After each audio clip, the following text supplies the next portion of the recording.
cuties, welcome to Mimi Said What. I'm your host, Mimi Robinson, and this is TSV, my bougie bestie. I don't even know what this means. But the kids be doing it. The kids do it all the time. You know what it means. This is Unfiltered Girlfriend Chatter with a dose of TV entertainment to the side of pop culture and whatever that means. Yes. I don't know. I feel like we need to go to TikTok. I don't know, because did I just join a gang? I don't know. Are you an affiliate? Is it happening? That is, I don't know. I need to ask Nora. I don't speak English. Please. I need that. I'm going to ask her. I'm going to report back. I'm going to tell you what she said. Oh, God. All right. So this episode is titled, I am rooting for everybody black. All the time. Circa Issa Rae. Who are you rooting for tonight? I'm rooting for everybody black. I am. Mm-hmm. So, being black is not a requirement to watch this podcast episode. You can still watch. Matter of fact, I welcome you wholeheartedly. All right, we got stuff to talk about. All right. The election came. It went. Mm-hmm. It was stressful Mm-hmm. to those in a right mind. And I hope y'all took advantage of the suggestions that T and I gave you. Tell us, did you watch TV? Did you shop your feelings away? Did you eat, shop, and watch Christmas? Like, yes. What did you do? Yes. I definitely ate my feelings.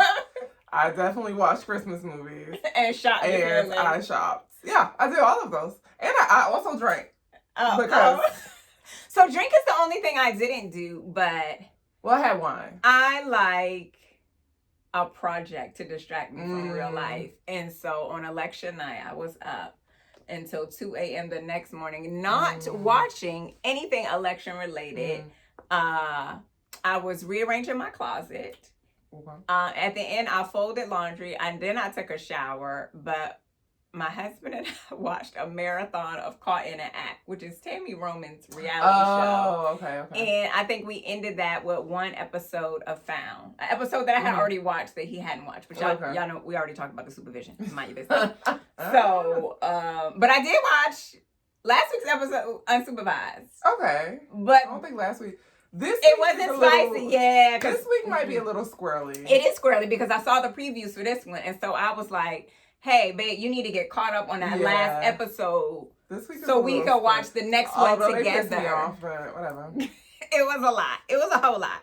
So, shout out to the 92% of black women. We always do. We always show up. And the 78% of black men who voted for humanity. Yeah. We appreciate y'all. Yeah. All right. The rest of y'all can go to hell. Now, wow, the rest of this was some trash. We gonna shout out to the history makers and the great state of Maryland. We did not fail the group project. Matter of fact, we superseded the project and we got extra credit. We studied. We showed up. And I'm gonna tell you how. Well rested on test day. Listen. So, the state of Maryland has a black senator, a black governor, a black mayor, and 2 black members of the House of Representatives.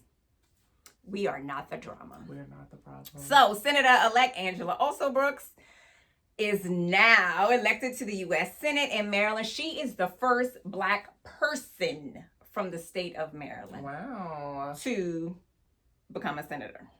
We already had Governor Wes Moore, who we love dearly, who was the first black man governor.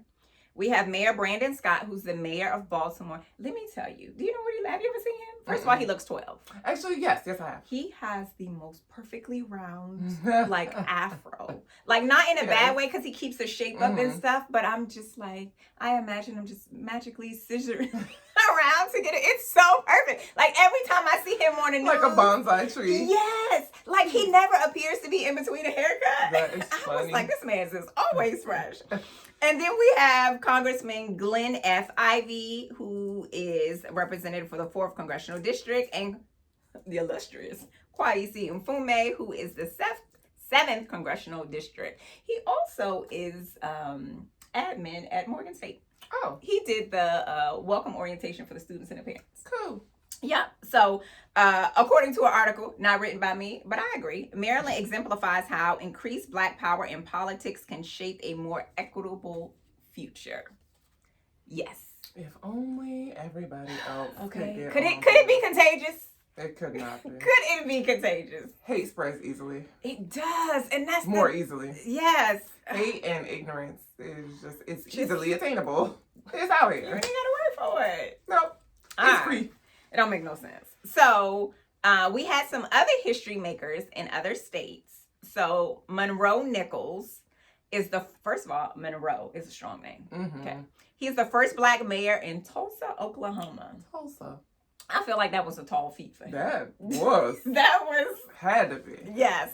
And then Lisa Blunt Rochester is the first Black person and first woman elected to the U.S. Senate in Delaware. Oh, okay. And the Northeast, we be doing the things.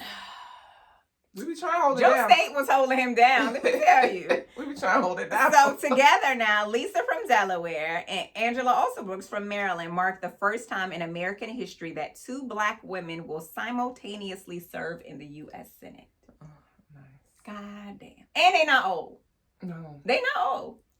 Hopefully, listen. Hopefully they bring some spice. Do y'all need backup? Because these earrings come right off. AOC is spicy. We already know we got a few spicy. I fight. Listen. Y'all need some escorts into the Capitol building? I got your back. I got your back. All right. So then there was Melissa Johnson. She's the first Black woman to be elected as a prosecutor for Jackson County, Missouri. Mm-hmm. That's what I said. Yeah. Shout out to you, Melissa girl. Okay, Get them together. And then naturally, we know Kamala Harris is the first HBCU graduate, first Black and Asian American woman, and the first member of the Divine Nine to appear on the election ballot as the Democratic nominee for President of the United States. Also, too, as well, a bonus bullet is she is the most qualified candidate we have ever had running for president. She done worked all levels of the situation. She was the vice president. Like, nobody can touch her credentials. And then lastly, qualification is not required. Okay. The U.S. will break a record for the most female governors serving at once. We now have 13. Oh, that's the most? That's the most. That's what I should have looked up terrifying. Was how many this 13 was up against. Because if it's like some 100 or something absurd. Foolish, yeah. Yes. You're like, is it? Something okay. Foolish.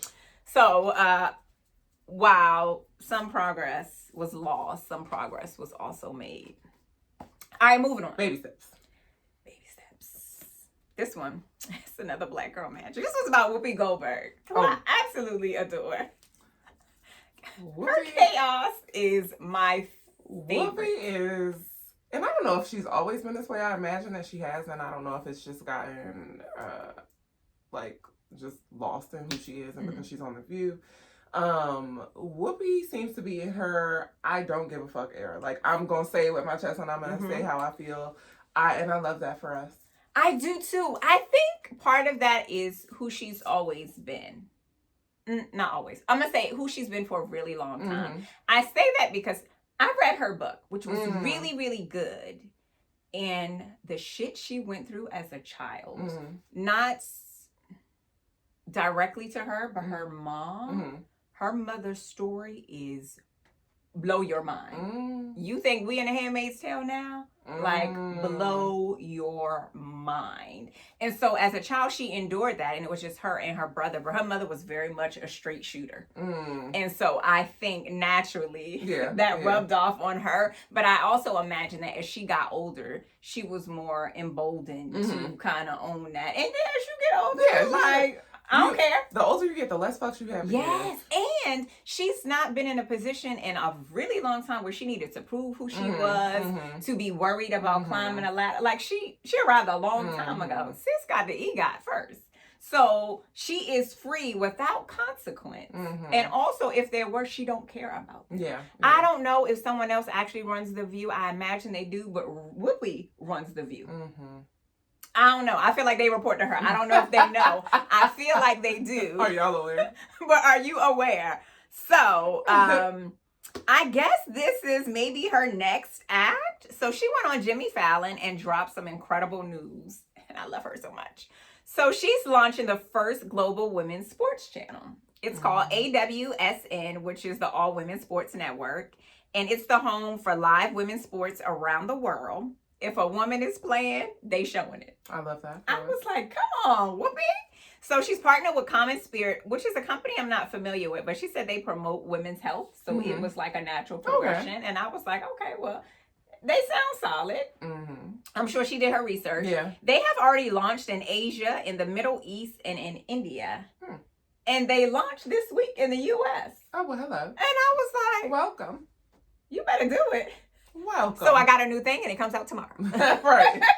We already did this elsewhere. Y'all the last to get it, but yes. Here you are. Like, you're welcome. Thank you, girl. So she envisions all athletes kind of getting like their own, kind of like the equivalent to baseball cards. But she said she even wanted it for upcoming athletes, which I think is dope because you think about someone like an Angel Reese, like even before she got to the WNBA, right? Even before she got to college, the college level, if you were able to kind of follow her trajectory within the sport, and just think if a basketball card existed for Angel Reese, say when she was in high school, like, you know, headed to college, and now she's in the WNBA, the value of that card that you had would be insane. Yeah. So I thought that was a really, it's a brilliant idea. And it's surprising that we're just not getting this.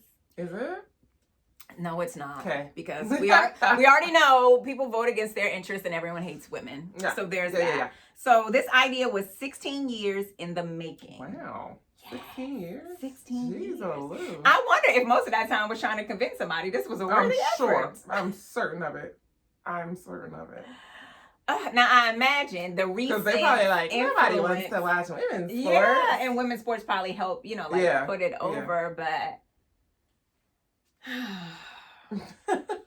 I cannot wait to support this network. I don't know how and when. I guess we'll find out this week when it comes out. They do have an Instagram and a TikTok, and it's AWSN TV. So I did follow both of those, so I imagine there's more information to come.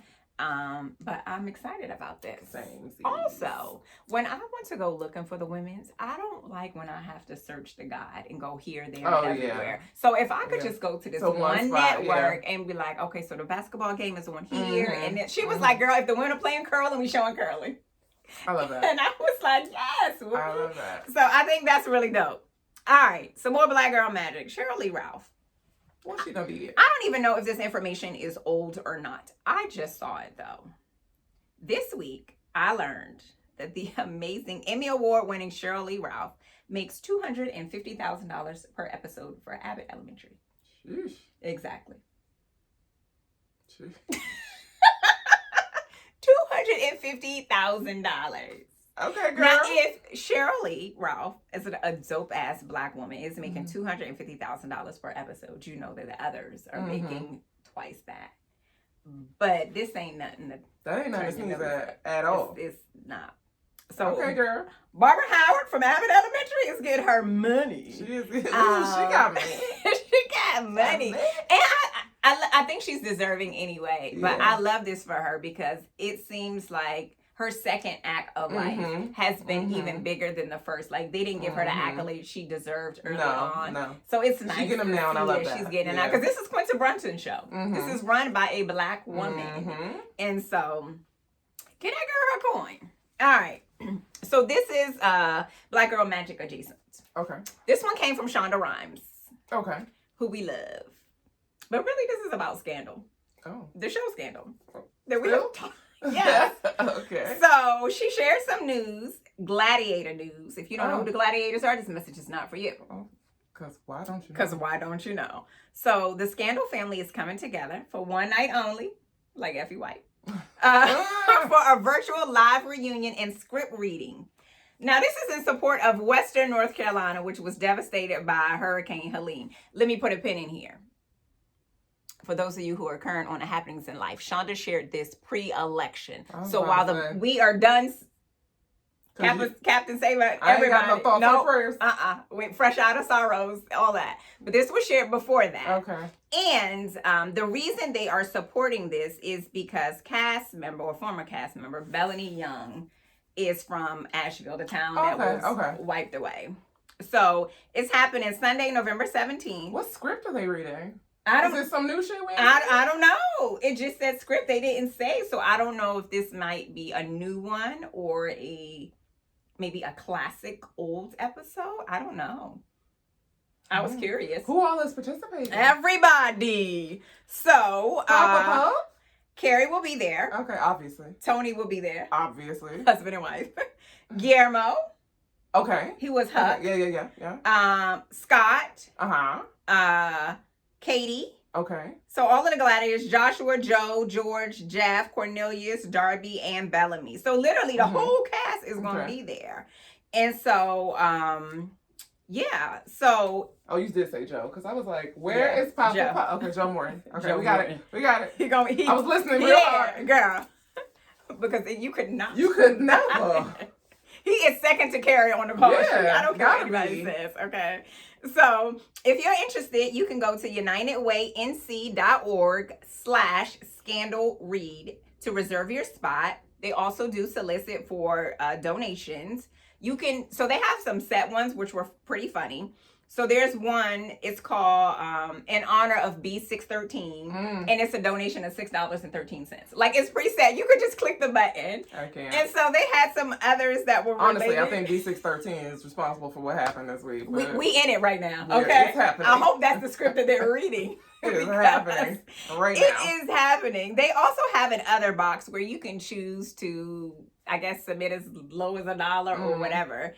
And so whoever donates will get a pre-event with the cast before the reading. So cute. It sounds cute. It sounds like a worthy cause. It's Sunday, November 17th at 6 p.m. Eastern.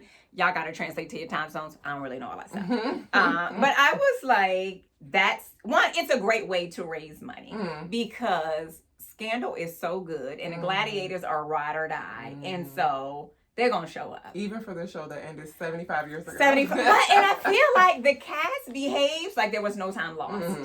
So a million years ago, at the early onset of Scandal, I went to an event. I don't even know how I got to this event. I went by myself. I got some dope ass pictures. And it was the cast of Scandal.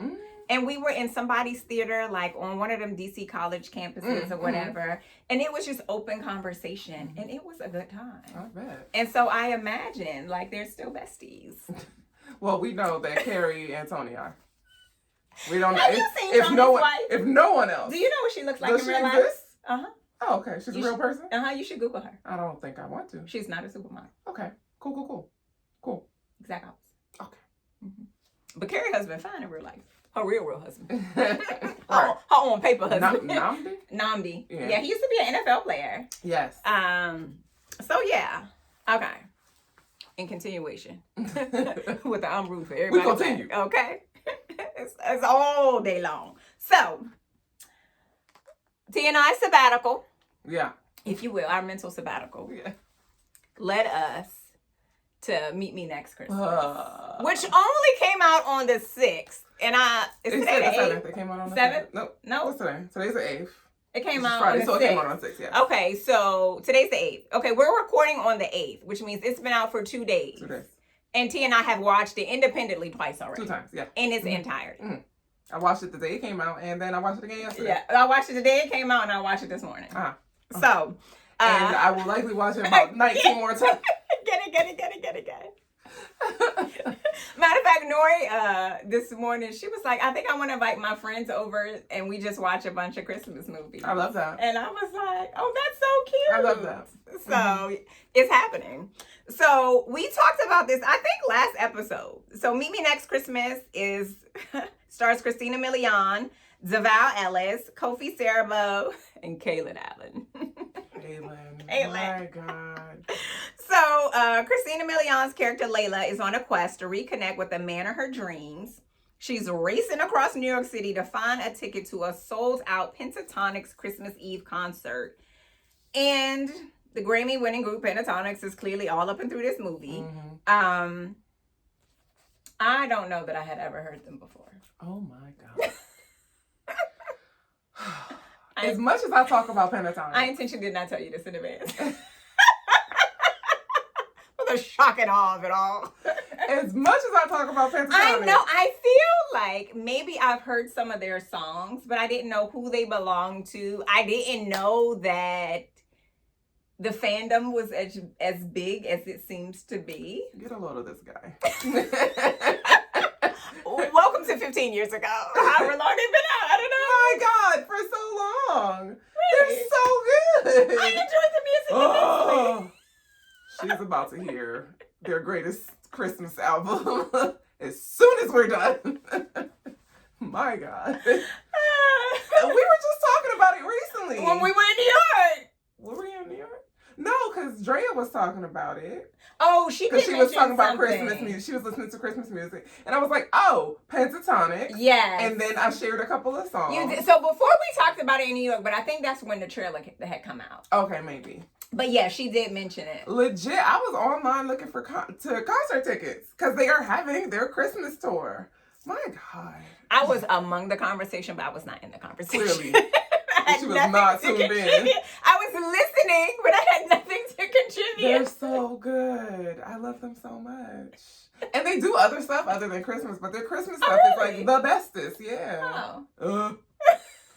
They got a whole soundtrack for this movie. It was good. I enjoyed the music the whole time. All of it is there. I was all just... Okay. The movie was fantastic. It was fantastic. It was so good. It was just the right amount. First of all, I think that there was no coincidence that it came out the day after the election. The universe, the Netflix people, Christina Milian and company, they all knew that we were going to need this salve for our souls. Pick me up, Buttercup. It was a warm hug, and I was smiling and singing and everything that I needed that day. I definitely talked back to the TV. For sure.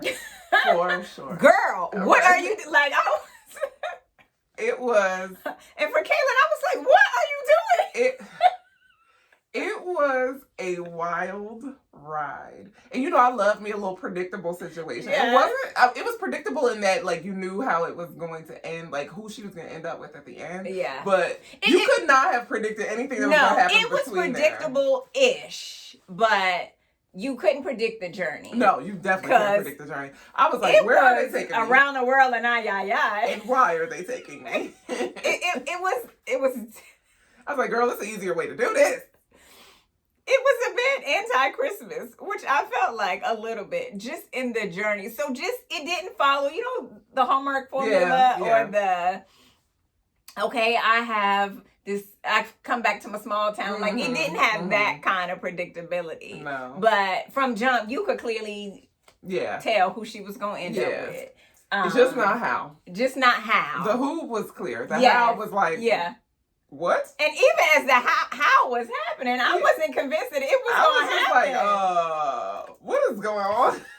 What is going on? Like, I wonder, was it intentional for them to take us all the way around here to bring us back around? Adventure was out there. So I loved that. So obviously she's like racing to get these tickets to the Pentatonix concert, but I love how the band itself was so engrossed in this other story that was going on. So it was the story of her and him trying to get these tickets, but it was the band watching their story unfold and them being so into it and like having these side conversations and their opinions about what was going on was quite hilarious. But I feel like that's how you and I feel. It's oh no, we're invested now. Yes. I need to know how this plays out. And their random out. Busting into singing was cracking me up. And their manager, whoever it was, she did not crack a smile the entire movie. And she was like, please, please. She was. Why do you? I hate it when you do that. Exact opposite of Christmas. I don't know who stole her joy. I don't know. But sis didn't have any. She had some emotions at the very end. Yeah. But she was just sick of them. She was sick of them. And I think she's someone who is so rigid. It was funny how sick of them she was. She could not just bang. Because they were like, yeah, we're going to need 23 extra tickets for this. She was like, you don't have no tickets. That's not how this works. That's not. Ain't no extra tickets. It's sold out. Do you know how that works? She was so sick of them. And it was so funny. Every time they started singing, she was like, what why? she said was, y'all are not the stars. And I just want to remind you that you are not in charge. That's what she said. I was so amused. She was unapologetic. Every single time that they burst into song, she was like, why? I hate it when you do that. And then when he got there, she's like, they do this all the time. She was so over it. That is their job. That is literally their job. And she was like, how inconvenient of their job. Please stop singing to pop stars. I didn't imagine Christina Milian and DeVal together. No. But they had really good chemistry. They did. He does not translate to me as like swoon worthy. Mm-hmm. He's a handsome guy. Mm-hmm. I'd probably like walk past him on the street and be like, nice looking dude. Yeah. But Kofi, I'm gonna jump on this man. He's gonna need a restraining order. Like, call the cops immediately. You and Zane I want to exhale. I want to exhale. Like, you're in danger. But it was also, I think, like, just that difference between the two, right? Like, as her friends kind of pointed out, like, this is the typical man that you would choose, but you need to look deeper into somebody's, like, heart. Like, is this a good person? Is he kind? Does he care about you? That kind of thing. Because that first boyfriend was trash. Garbage. And he was funny looking. He had abs. But he was funny looking. He didn't fit the other two guys. No, he didn't fit DeVal and Kofi. Like, I felt like maybe y'all. But we weren't supposed to get attached. Yeah, no, we were not. There was zero investment. No, I was not invested. Immediately. I was annoyed. The very first time I saw him on screen, and he was asking questions, and I was like, "Girl." When she mentioned the concert and his reaction, I was like, "Oh no, I don't like this." Me too. I don't like him, girl. I I don't like him for you. I know I just met both of y'all. But he's not the one. He's not the one. He's not. Like, if he's not excited about wearing these matching ugly Christmas pajamas, then he is not the one. He's not excited about what you're excited about. Get out of here. Get out of here. Or he could, even if it wasn't his thing, like you could fake it. You could pretend to be interested because you know your partner is interested, and to see her so interested, she was like, very excited. She had a bubble, and he was like, "Yeah, just popped it." Yes, but I thought that it was so cute, and she see all these signs, and then finally it's like, wait, no, I misread that. No, I saw the signs. And they was all going this way. The crazy part, there was somebody else also going this way. She had such a good council of friends. Mm-hmm. They wanted to shake her. You know what I loved? Many of these movies have like this formula, right? So if you watch a Hallmark movie, you will see, what do they call it? The black best friend. So it'll be a white star of the show, and then they'll have a black best friend. Mm-hmm. Well, she didn't have a white best friend or a racially ambiguous best friend. She had a black girl with braids. Who was black girl in her braids. Okay. Yes, and she was, what did she say? She was broke and bougie. And I loved that. Yeah, were not trying to check a box. Right, these felt like people that I could relate to. But it also gave us more of a genuine friendship. Mm-hmm. Like the way that they carried on and the way she tried to get her friend together is how it really is. She was like, I'm going to keep it real with you, sis. He almost killed you. And then when she explained it, I was like, girl. You need you a real one. To go to a Macklemore. And she was like, girl, that wasn't a red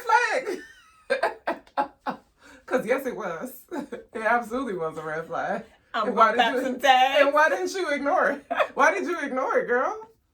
I think they did an amazing job. I think it will easily become a cult classic. Immediate favorite for me. Kaylin did his big one. Even though I'm not convinced that he was acting at all. I was reading through the comments because I be in the comment section. Whatever y'all be talking about, I be in your business. So I was in the comment section and someone was like, I wonder how many takes that audition or the practice. Oh, that one part. They were like, I wonder how many takes it took and like, how did y'all stop from laughing? And he said, so Caitlin commented and said that entire scene was, what's the word? Improv. Improv. The whole scene was improv. It was not scripted. And I was like, yes, that tracks. That's so perfect. It's it's he one said of that my- was the first take. Oh, yes. I was like, wow. Because that was a whole lot. I was like, And two, and three. I was like, are they even doing it right? Because I don't know. Because there was so much happening. I didn't even know if they were doing it right. But they did. DeVal with the little. I was like, please. The funniest part to me where he was like, hips, shoulder, whatever he said, bend shoulder, whatever. He was like, where's the girl? How you gonna do it without the girl? I was dying. He seems like someone who is so panicked all the time. Yeah. I like that aspect of it. I like the little catty drama he had with the other producer dude. I thought that was a cute, it was a minor story within the bigger story. Also, I like the scene at the store when he had to get that white lady together about that line. Oh, yeah. Was like, he was like, line. I was like, ooh. He was like, oh. You're rude. Yeah. He never raised his voice. No. He was so just regular about it. Yeah. And then to subsequently see how the sales lady was like, I see what you did there, bro. Mm-hmm. Let me hook you up. Yeah, let me help you. Her kindness was pissing me off a little bit. Oh, yeah. I know it's the formula. We could have ended this. But then there would have been no movie. Right. I was like, we had to continue to go all the way around. Yes. Now. But also, that couple was a weird. What? How? What? Who? I was confusion. There were a couple of cautionary tales in there. I was confusion. I was very like, who picked these two? All right. Where do we find them? Are y'all okay? I don't know. Are y'all supposed to be out in the daylight? Y'all ain't supposed to be in like a coffin or nothing? It was weird. Did you have blood for breakfast? Right. It was weird. It was giving vampire. It was. So if y'all have not seen the movie, it is one of the best things you could do. It is spectacular. For yourself. It 100%. It is hilarious. It is so sweet and romantic. It gives you all of the holiday feels that you want to feel. It is the joy and just the levity that is needed right now. Yes. Yeah. Find you some Get you some giggles. We also watched Jingle Jangle this week. Did I watched Jingle Jangle? I watched Noelle. Yes. And her yogurt pants. And something else I watched. But all and I feel good. What's the other one? Christmas. What was in it? Kiss. Oh yes. Oh, I heard you mention that. I had seen that one before. Actually, you know what? I've never heard. I did watch it again. And sometimes I see the titles and I'm like, oh, I don't know about that. And then I started watching and I was like, oh, I've seen this before. Yeah, I didn't love it. It was just okay. The guy, one of the brothers from Merry Little Christmas is one of the main characters in it. And then it's another guy who I've seen before but didn't like immediately. I don't know his name. I just know his face. Yeah. I didn't like the way he talked. It was stressing me the whole time. I was like, why are you talking like that? Why you sound like that? It was weird. But it was a Hallmark movie or a Lifetime. Not think it was Hallmark. So, I mean, it was definitely predictable. She came from the big city to her hometown. I never met so many people who just came from small towns, went to the big city, and became high-powered because whatever it is that they are. I'm just not. I came from the big city and went south. Well, I went from the big city and came here. Yeah. To a smaller big city? Yeah. A smaller big city, but not rural. No. We're not having no Christmas pageants and Christmas markets. We're not. My parents didn't need me to take over a farm. No. Or nothing. Salvage the business. I didn't need to take over the family apple picking business. The festival. Yeah, none of that. Save the Christmas festival where you run into your high school boyfriend and find that you're still in love. And neither of you are married. Imagine. Maybe that's the trick. You need to go to a small town in like Vermont to an apple picking festival. Get off the dating apps. Sounds like a recipe for murder. Not even disaster, honey. First 48. Wrong show. Okay, you might end up on Found somewhere. Trying to be found. It's too much. Lighthearted. We can't get some big city Christmas movies. No. There's no love in the big city, is what they're trying to tell you. Oh. Okay. So in that case. That is it for our chaotic episode. This episode is sponsored by Oh She Bougie. You can grab your merch at oshibougie.com and follow on social at Shop Oshibougie. Thanks for tuning in to another episode of Mimi Said What. Like, subscribe, bring a friend along, get you a bestie. And you can follow us on Instagram at Me Said What. You can follow me at Mimi Cute Lips everywhere on social, and you can follow my bougie bestie at The Style Medic everywhere on social. Until next time, cuties.